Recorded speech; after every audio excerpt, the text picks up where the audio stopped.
In the deep forests of Finland, where the pines grow so thick that sunlight barely touches the ground, there are creatures that blur the line between beautiful and monstrous. Spirits that appear human from the front, but reveal their true, terrifying nature when seen from behind.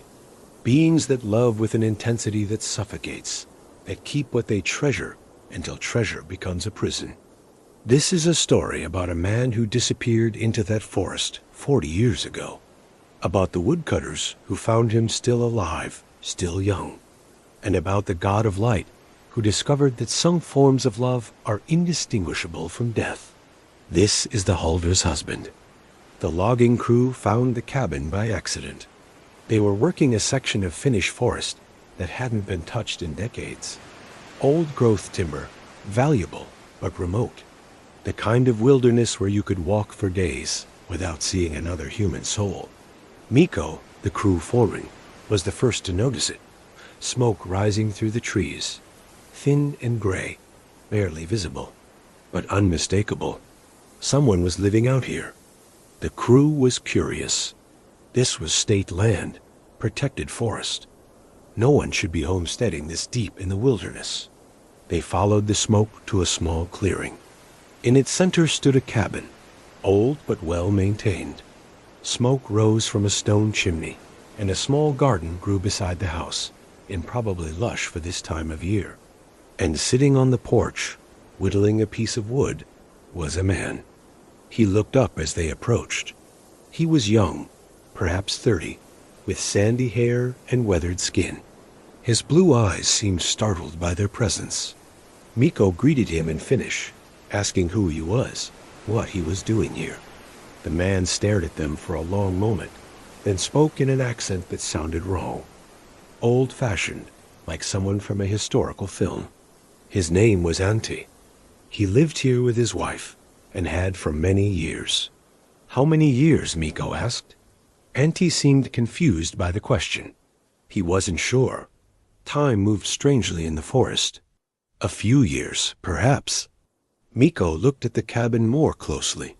The style of its construction, the tools scattered around the property. Antti's handmade clothing. Everything about this place felt anachronistic, like stepping into the past. He asked Antti if he had any identification, any papers. Antti shook his head. His wife didn't like visitors from outside, didn't like the world beyond the trees. She had asked him to stay here with her, to be happy. And he was happy, wasn't he? The way he said it sounded like a question, like he was trying to convince himself. Mikko's crew wanted to leave. The situation felt off in a way they couldn't articulate. But Mikko had a responsibility. If this man was living illegally on state land, he had to report it. He asked if Antti's wife was home. Antti's expression became nervous, almost fearful. She was hunting, he said, would be back before dark. Perhaps the crew should leave. His wife didn't like strangers. But Mikko was stubborn. He said they would wait. Antti's hands tightened on the wood he was carving.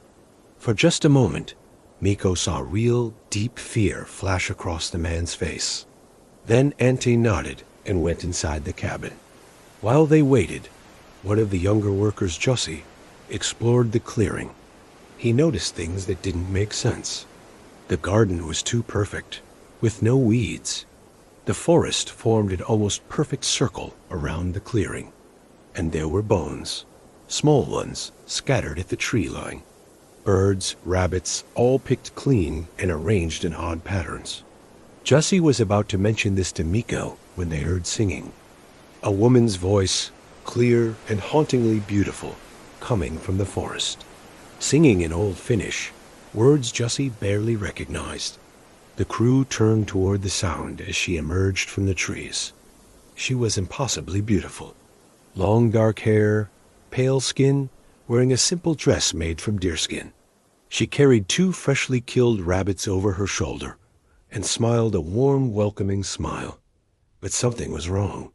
The crew couldn't look away from her, yet couldn't quite focus. And when she turned slightly to set down the rabbits, Mikko caught a glimpse of her back. It was hollow, not wounded or deformed, simply hollow, as if she were a beautiful mask with nothing behind it. And from beneath her dress, he saw what looked like a bushy cow's tail, quickly hidden as she turned back. She was a Huldra, a forest spirit, just like the ones Miko's grandmother had warned him about. The Huldra introduced herself as Aino. Her voice was musical, enchanting. She asked what brought the crew to her home. Miko struggled to remember. Her presence was overwhelming. He wanted to please her, but Jussie managed to speak first. They were logging the area, he said, had found the cabin by chance. Aino's smile never wavered, but something cold passed through her eyes. Logging. She said the word like it tasted bad. They were cutting down her forest. Her home. Auntie appeared in the doorway behind her, looking terrified. Aino glanced back at him, an affectionate but possessive look that made Miko's skin crawl. She turned back to the crew and asked if they would like to stay for dinner. Every instinct in Miko's body screamed to refuse, but his mouth said yes before he could stop it. Inside the cabin, it was cozy but strange. Too many animal pelts, too many bones used as decoration. It was like stepping into a different century. Aino prepared the rabbits with inhuman efficiency, while Auntie sat beside her, quiet and obedient. During the meal, Miko tried to learn more. Aino said they had been married a long time. Auntie had wandered into her forest when he was young, lost, and frightened. She had helped him, cared for him, loved him, and he had stayed. By choice, she emphasized. Always by choice. Miko looked at Auntie. The man's eyes were distant, empty with resignation. Miko asked him directly, did he want to stay here? Or would he like help leaving? Auntie's mouth opened, then closed. He looked at Aino, and the fear in his expression was unmistakable. She took his hand. Tell them, she said softly. Tell them how happy you are. And Auntie did. But his eyes told a different story. After dinner, Aino insisted they stay the night. It was too dangerous to travel through the forest after dark, she said. The crew had no choice. The forest around the cabin seemed to have shifted, become unfamiliar. They slept in the main room, but Miko couldn't sleep. He lay awake, listening, and he heard them talking through the thin walls. Aino's voice, still musical, but with an edge now, asking Auntie if he wanted to leave.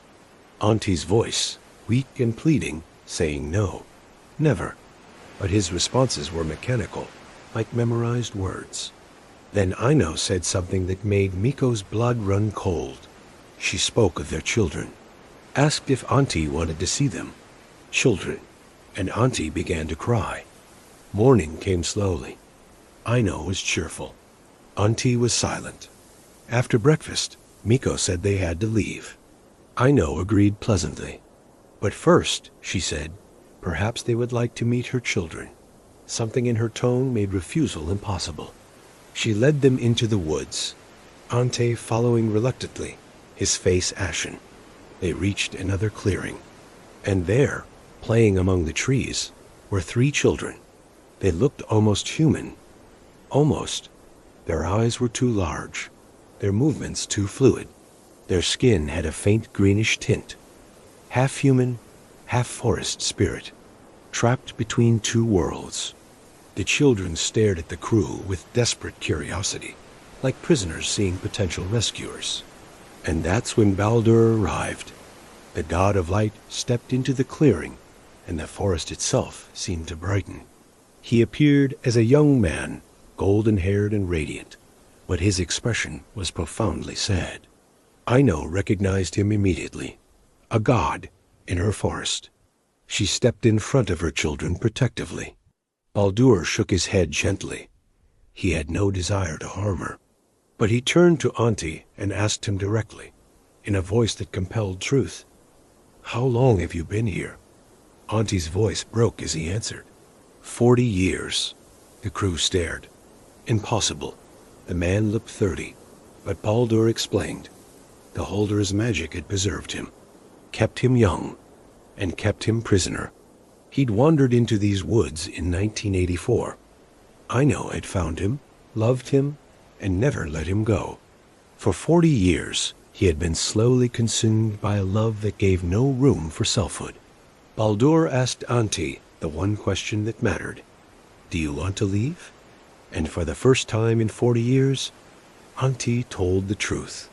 Yes, Aino's reaction was terrifying. She didn't rage. She simply broke. Her beautiful form flickered, became translucent.